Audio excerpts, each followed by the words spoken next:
Patreon backers. My name is Christian Doyle, and welcome to Culture on a Stick. With me, as always, the lovely Vanessa Pastel. And joining us on our panel today, Don Early, who just ran the most fantastic session of Demon Hunters role-playing game ever. Jimmy McMichael, who wrote that book, so he can confirm what I just said. And Brian To The Lewis, checking out the studio for the very first time. Not bad, huh? Yeah, very, very nice. So, guys, what do you think of the new digs so far? Huh? I mean, it's not as big as, say, Penny Arcade, but we got a little room. I think it's great to have our own space. It's definitely like it works and it looks great on screen. I think, yeah, I'm excited. It's a little warmer than we might like. Yes, and with summer coming on, we're going to want to invest in some very, very quiet fans. Yeah. The building's super cool. And it's nice to have like our things behind us. Yeah, isn't that cool? Like, Definitely I've more worn affectionate. so much of that crap. Yeah. Look at all this cool stuff. It's like, it's my life literally before my eyes. Yeah. Damn, Aw. I'm sad. Some of Wilt's armor, sure. Real Today, summer. what we are talking about is television. Television. Television. Some of you might remember television. Back in the way back before the internet, it was really the only way to be entertained visually that didn't involve live theater. And because of that, everybody bought these boxes and looked at them, and in some cases were raised by them. Yeah. Today, TV has a very, very different landscape. To give you an idea of that, who here, show of hands, watches TV? Network or cable television on the regular? The shows, but not the actual device. The shows, but not the device. Yeah. See, and that's kind of one of the things I want to talk to you about today. This last week, the upfronts happened for network television. It's the time of year where series are either renewed or canceled. We find out maybe what's coming up next season. This was kind of a bigger year. Advertisers are putting out more money for different things than they have in the past, and a lot of that has to do with these streaming services. They have become a legitimate contender in network TV as far as what shows you can pick up. You know, if your show gets canceled, you have now a possibility of having that saved by it being picked up by a Hulu or a Netflix or an Amazon or any one of those things. Some shows have gone so far as to even originating there, and that's become increasingly popular too. I am kind of curious, where do you think the trend is leading, and how much is it really affecting you as far as your entertainment habits? Vanessa? It means that I can be on my own TV show. That to me is this technology of that we're doing it. TV isn't. TV is now a term we use for like the format rather than the device, and it means that we can all be on TV. Scorsese said that filmmaking could never be considered an actual art form until real people could afford to actually do it, and we are definitely in the middle of that age right now, which is really interesting. Yeah. Yeah, absolutely. Don, you don't live in the big city. No. Like a lot of us, you're kind of more up north. How does that affect your watching habits? I mean, well, we have civilization too. I understand you have civilization. I guess, like, when you're going to watch the news, I don't. you don't watch local news. I don't watch the news. I don't watch. I don't watch any basic local stations. I don't watch. I have internet. Or I have Netflix. I have Hulu. I have Amazon streaming. That's the way it's been for the past 15 years. Look at that. So you've been on this pretty much since the very beginning of the services. But the thing that I miss out on that I kind of am sad about sometimes is that sports. I don't get live sports. I'm not a sports follower hugely, but I'd like every now and again I get the chance to want to watch soccer or the Sounders or the Seahawks or something, and I can't. I have to go somewhere. Okay, you have to go somewhere to watch. Yeah. Because so that's what the lack of TV. That's the only thing it's really depriving you of, is that you have to go out either to a friend's house. You have to be social to watch television anymore. Basically, yeah. Like RuPaul's Drag Race. If you don't have VH1, you just don't get it. Yeah. You know what's, to me, the one thing that kind of has me thinking about is, with my daughter, who's 5 years old, who's 6 pretty soon, everything that she has ever watched has been on demand. She's never had to wait for commercial breaks. She's never had to follow a particular cartoon schedule. You know, if you want to watch those cartoon schedules that we as children, for those of us who were children back in the 80s and 90s, we adhered to religiously. Yeah. Oh yeah. I mean, like 3:30, 4 o'clock. If you were a Animaniacs Thundercats was on. guy and Thundercats was on at 6:30 a.m., you were getting up early to watch Thundercats Heck yeah. every morning. Yeah. I had For me, it was Star Blazers, but yeah. I had like the specific regiments of the Saturday morning cartoon. Like when to schedule. change the channels Yeah. to what Yeah. shows, absolutely, and that's not a thing anymore. We can Nope. watch. Like, beep boop, here's the show. Which is nice, but also kind of like the younger generation doesn't get that. I actually enjoyed that. Like, it was the day to do that. It was, but now you get to do it at your fingertips. I mean, which is good, but it is also kind of makes it not as special somehow. That it's no longer on a specific day. Yeah, event television, family watching is quickly becoming a thing of the past. And that's really interesting to me because when I'm watching TV, I'm doing it with somebody. That is our time where we socialize after a long day of whatever. Yeah. We don't necessarily want to have a conversation about how things went. We want to just watch what's on and enjoy the shows that we enjoy together. And in the past, that's been something you did on a specific day at a specific time. Back in the 90s, if you were a Roseanne fan, you tuned in, Tuesday at 9 p.m. on ABC every night with your family. And like, when I was a kid, that's what we did. Or The Cosby Show. Or, that was event television. You get together with your family and you watch these particular shows that are on between 8 and 10 p.m. in that prime time slot. And it also means that the next day you can talk to people about it, and that can't happen anymore Because there is spoilers. Yeah. Because you don't know when someone's Everyone gonna was watch on the something. same schedule. We all know what happened on Dallas last week because the whole world knows what happened on Dallas last week because it's one of the 4 things we can watch. And it was on. Yeah. But now we can binge. On our own time, we can go, but we suffer the spoiler alert problem, with that. I think it's more than a fair trade-off. I prefer binging to the special kind of like cultural, everyone experiencing it at the same time kind of thing. Yeah. I mean, I like that.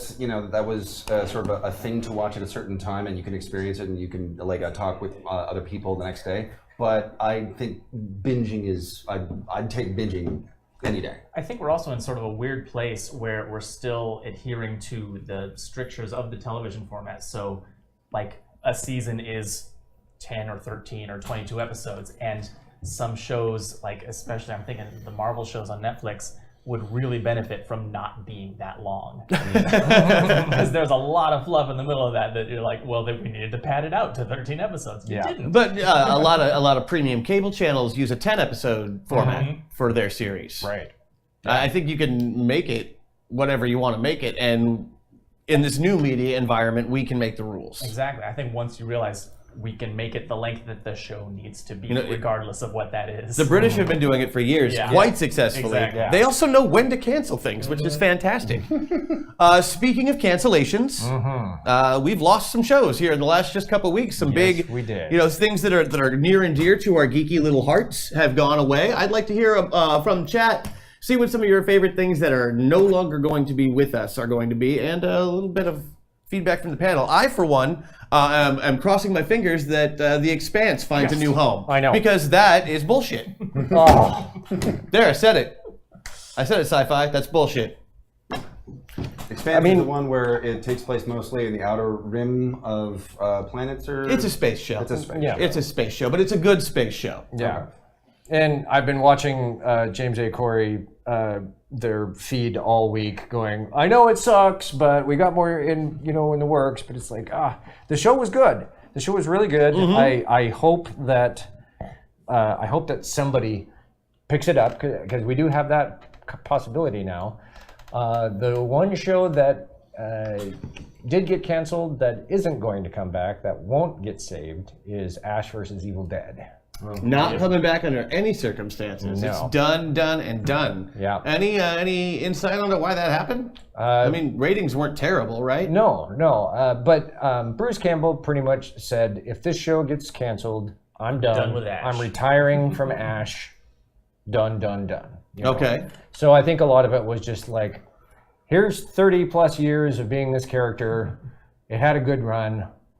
I'm out. He I wanna knows do when to other put it to bed, and I think he went out really well. Yeah. Like we all wanted to see what became of Ash after Yeah. Army of Darkness, and we got to see that maybe a little bit more than we wanted to. I think that it was getting repetitive. You know, Well, it's hard. I mean, it's hard to do. It's this schlocky horror movie that you turn into a series of tiny schlocky horror movies Yeah. Well, involving it the seemed same like- character. When the core principle of horror is that a lot of these characters are going to die throughout Yeah, it. yeah. Right. So keeping a core cast is very difficult. Well, it's the problem that Supernatural's had. You know, you can kill them; they keep coming back. You know, you have to keep these particular characters. You know, for me, Ash versus Evil Dead, it seemed like they did Evil Dead 3 in 3 episodes every season. Yeah, Yeah.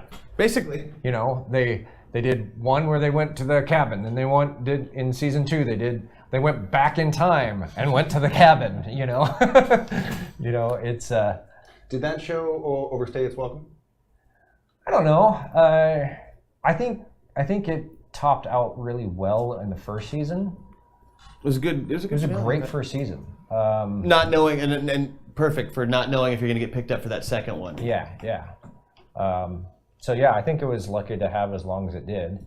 But The Expanse has at least 10 seasons worth of material. Oh yeah, and not to mention just a huge cast. Yeah. No matter who they kill off, they've always got more people. Yeah. It's going to be tragic to watch that one not come back. If it doesn't, I'm going to be very, very sad. Please pick up The Expanse. I whoever mean, you are. if Netflix can do Lost in Space, bring us The Expanse. Come on. Yeah, but Lost in Space didn't air anywhere else first. It had the Exactly. advantage of being premiered on Right Netflix. on Netflix, yeah. And That's a good point. even if nobody watches it, it's going to live there forever. Yeah. But people did watch it because it's Lost in Space. and Yeah. That's good. I haven't watched it. I've started it. It's How good. do you like it? I do like it. Okay, I I've think heard it's a very interesting take on it. That I didn't grow up on the classic show, but I was familiar with it. You know, I think I saw the movie like 20 years ago once. Wasn't Joey from Friends in that? Yeah. but That no. is a single detail about that movie. Yes. I think me too. It was LeBlanc. Yeah.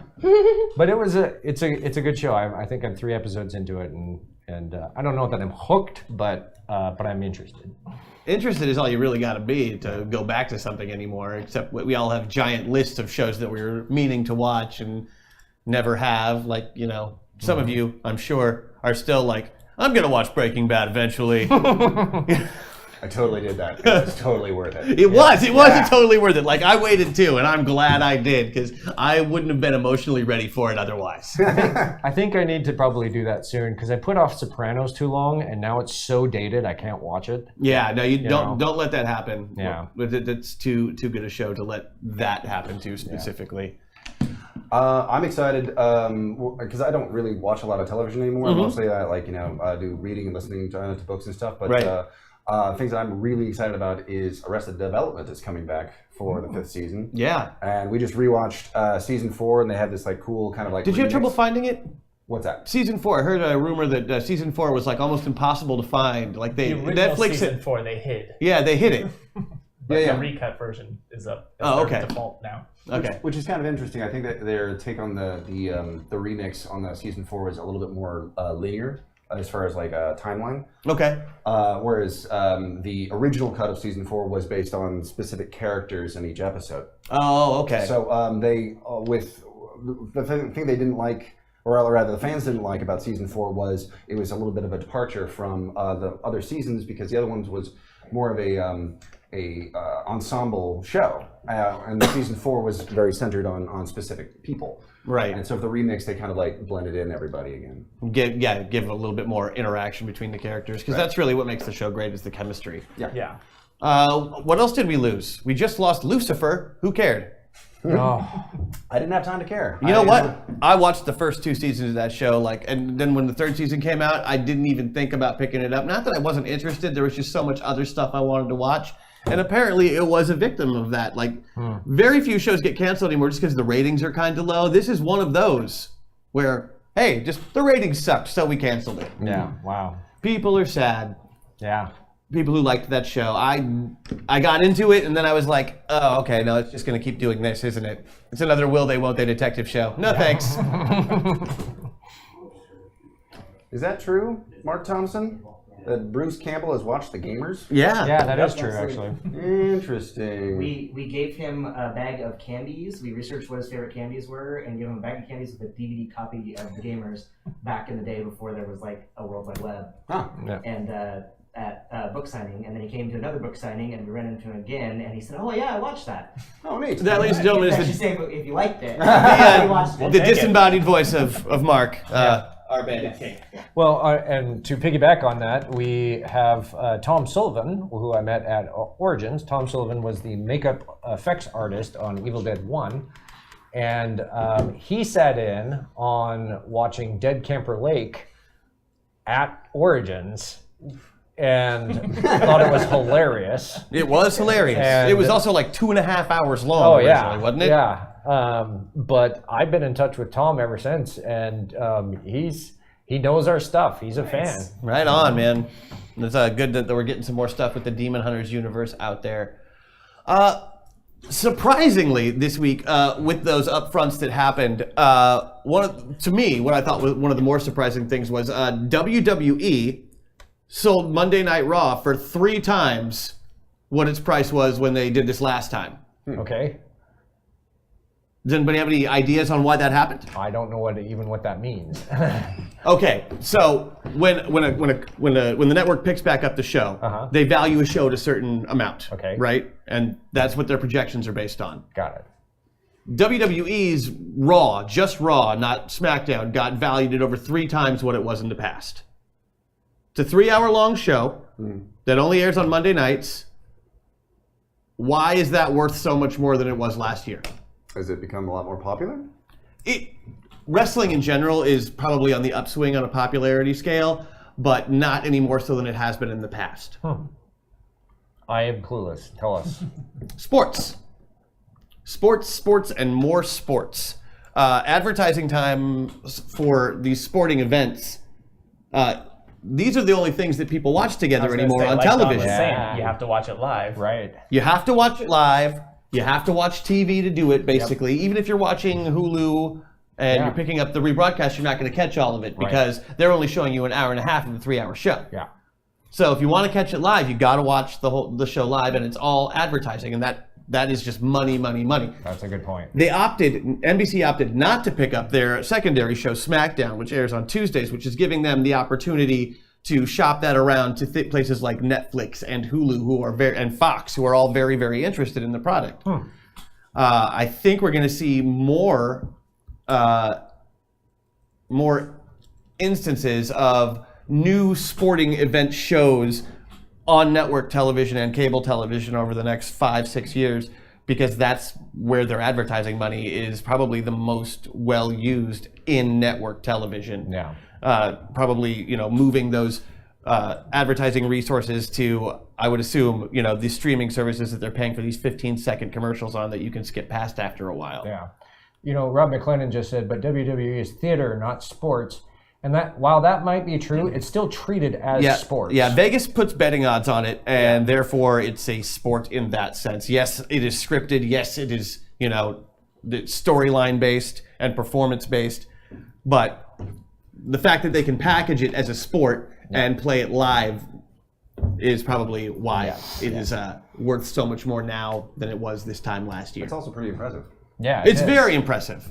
And it maybe gave me a little bit more insight into why Vince McMahon decided to restart the XFL in 2020 at arena football. Didn't work last time he tried it.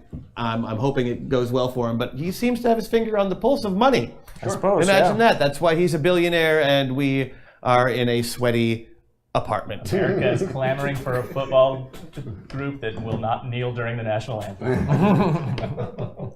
So we should have maybe a moment of silence for our shows that we are going to miss. All praise Firefly. and look forward to the future. We got a lot of new, great stuff on the horizon. You know, we got another season of Game of Thrones coming out. Yeah. All the CW shows got picked up. You know, Supernatural's gonna be on season 97. They even picked up Arrow for a 7th season, even though they My lost God. their showrunner and one of their best cast members. The Arrowverse has gotten so terribly bad. Yeah. Here's the thing that surprises me about the Arrowverse.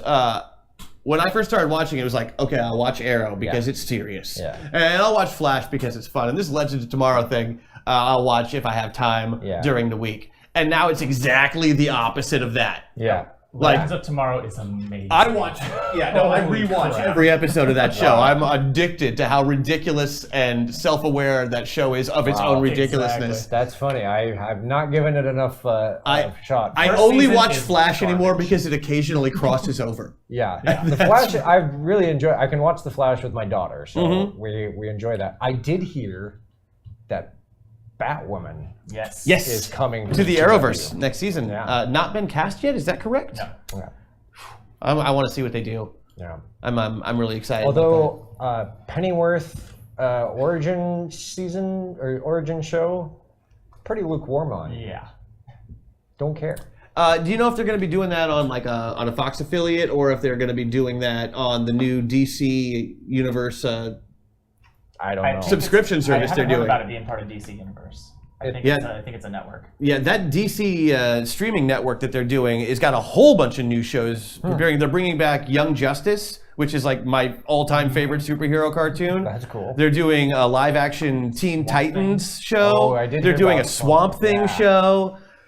So there's, I mean, if you like superheroes, this is a good time to be into television and movies, really, Yeah. because that's all we get anymore. That's right.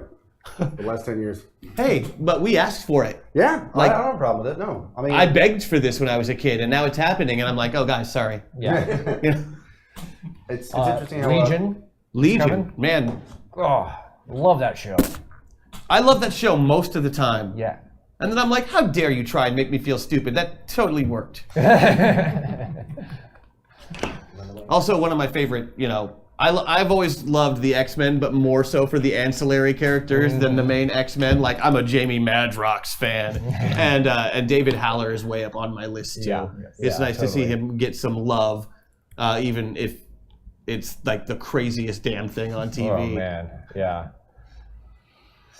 So, any shows that we are excited about as a panel? I mean, Total Bellas. Anybody? Guilty pleasures? That's what I'm worried. I want to know what your what are the shows on that you watch that you don't tell anybody you watch because you're embarrassed. I watch wrestling. That automatically is mine.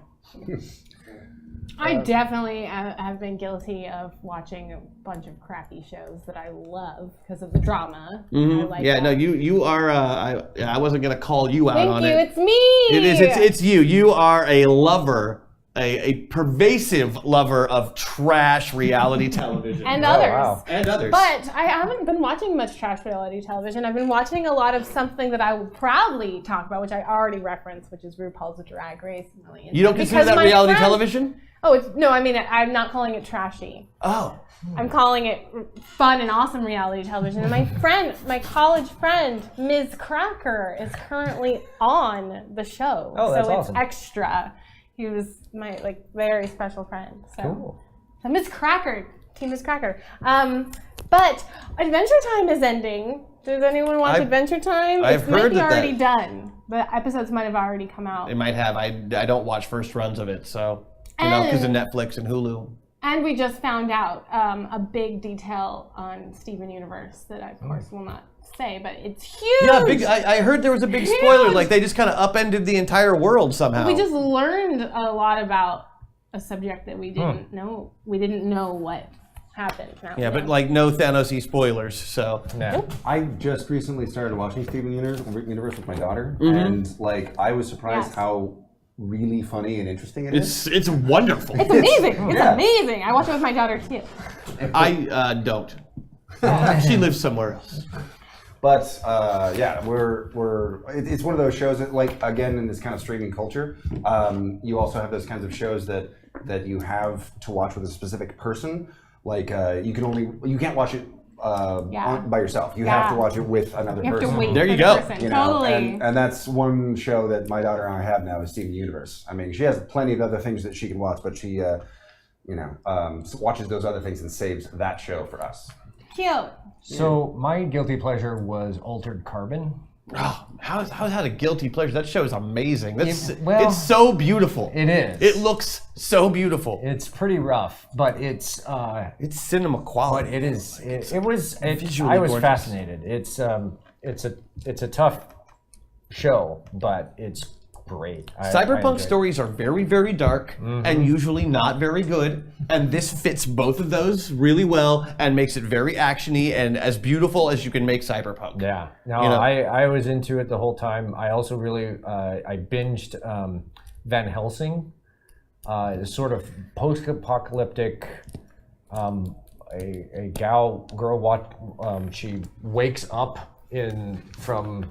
I've seen, yeah. I It's a bizarre premise, and there's sort of vampires, and they're kind of not, but they are, and there's a character named Van Helsing. and she is a Van Helsing. Oh, okay. So it's kind of like Winona Earp, but they're doing it with Van Helsing. Yeah. Okay. And I think it's sci-fi. Although Winona Earp basically copied it from a Van Helsing group, so it's There you go. it's all circular, I guess, in that aspect.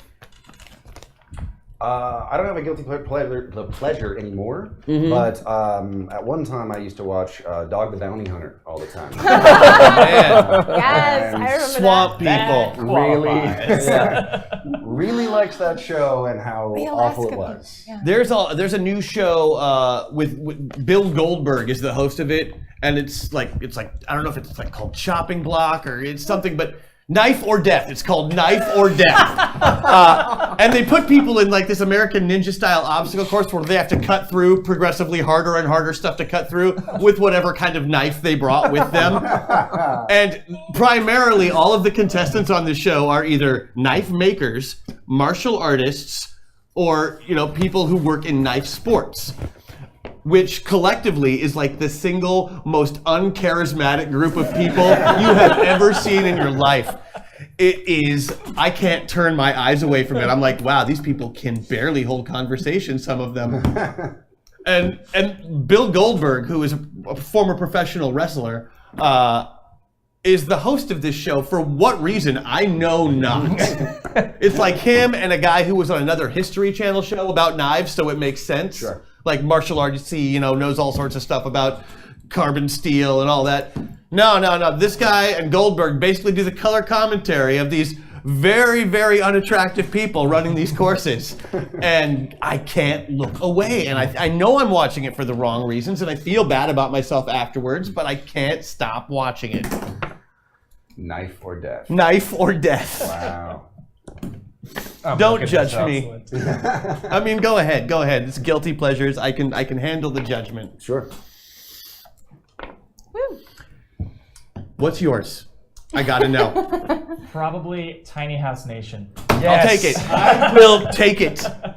I love it. I love love that it when show hippies so think they can hard. build something really, really small. It makes me very happy. My wife and I started watching it because we had planned on finding a chunk of land and building a tiny house on it, and then realized that there's a lot of work involved in doing that, so we just bought a larger house than the one we were actually living in at the time, but never stopped watching the show because god damn it is that exciting.